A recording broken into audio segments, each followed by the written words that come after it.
બે દિવસમાં ગુજરાતમાં ભારત બાયોટેકની રસીનું પરીક્ષણ ગુજરાતમાં પણ શરૂ થશે। 1000 લોકો પર આ પરીક્ષણ કરવામાં આવશે। રાજ્યમાં કોરોનાના કેસ વધતા રસીનું પરીક્ષણ સ્થગિત કરવામાં આવ્યું હતું, જે ફરી જલ્દી શરૂ કરવામાં આવશે।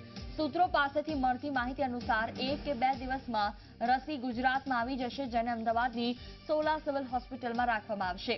આ રસીનું 5 હોસ્પિટલમાં 1000 લોકો પર પરીક્ષણ કરવામાં આવશે। જેમને રસી આપવામાં આવવાની છે તે સ્વયંસેવકોને આઇસોલેશનમાં રાખવાના હોય છે, પરંતુ કોરોનાના કેસ વધતા હોસ્પિટલમાં બેડ ઘટી રહ્યા હતા, જેથી પરીક્ષણ પાછું ઠેલવવામાં આવ્યું હતું। કોવેક્સિન સ્વદેશી રસી છે, જેની અસરકારકતા 70% હોવાનો દાવો કરવામાં આવી રહ્યો છે, જેનું હાલ ત્રીજા તબક્કાનું પરીક્ષણ ચાલી રહ્યું છે।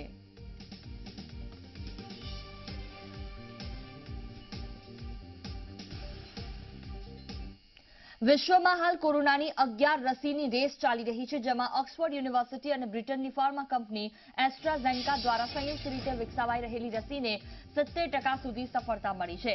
એસ્ટ્રાઝેનેકાએ આપેલી માહિતી અનુસાર રસીના 2 ડોઝ 1 મહિનાના અંતરે આપવાના થાય છે, જેના પહેલા ડોઝ પછી 90% અને બીજા ડોઝ પછી 62% સફળતા મળી હતી, જેથી સરેરાશ 70% સુધી રસીની સફળ થયાનું સંશોધકોએ જણાવ્યું।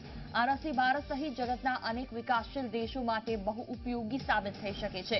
ઓક્સફર્ડની રસી ફ્રીઝરના બદલે ફ્રીજના તાપમાનને સાચવી શકાય તેવી છે, જેથી રસીને સાચવવા માટે અલગ વ્યવસ્થાની જરૂર નહીં પડે, જેથી કંપની આ રસીની વિવિધ દેશોમાં મંજૂરી મળે એ માટે તૈયારી શરૂ કરી રહી છે।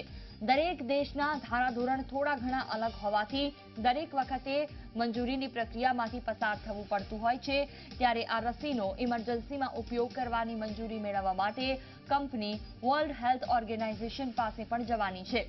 ઓક્સફર્ડ એસ્ટ્રાઝેનેકા ત્રીજી રસી છે, જે દુનિયા માટે આશા જગાવી છે।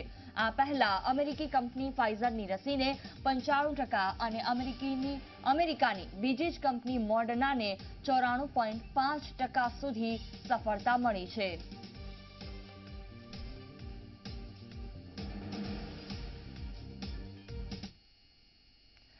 શહેરના વિસ્તારોની વાત કરીએ। વડોદરા શહેર બાદ ગ્રામ્ય વિસ્તારોમાં પોલીસે કડક કાર્યવાહી હાથ ધરી છે। ગ્રામ્ય વિસ્તારોમાં સોશિયલ ડિસ્ટન્સ ભંગના 11 કેસ પોલીસે કર્યા। પાદરા, વડુ, સાવલી અને ભાદરવા પોલીસે કડક કાર્યવાહી કરી છે। પોલીસે ભીડ ભેગી થતા વેપારીઓ સામે ગુનો નોંધી ધરપકડ કરી છે।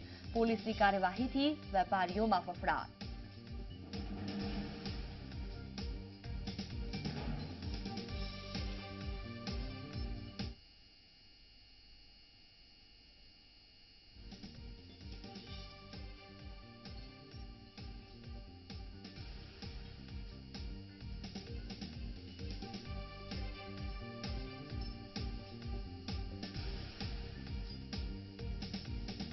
તો ભીડ ભેગી થતા વેપારીઓ સામે ગુનો નોંધી ધરપકડ કરવામાં આવી છે। પાદરા, વડુ, સાવલી અને ભાદરવા પોલીસે આ કાર્યવાહી કરી છે। વડોદરા શહેર બાદ ગ્રામ્ય વિસ્તારોમાં પોલીસની કડક કાર્યવાહી।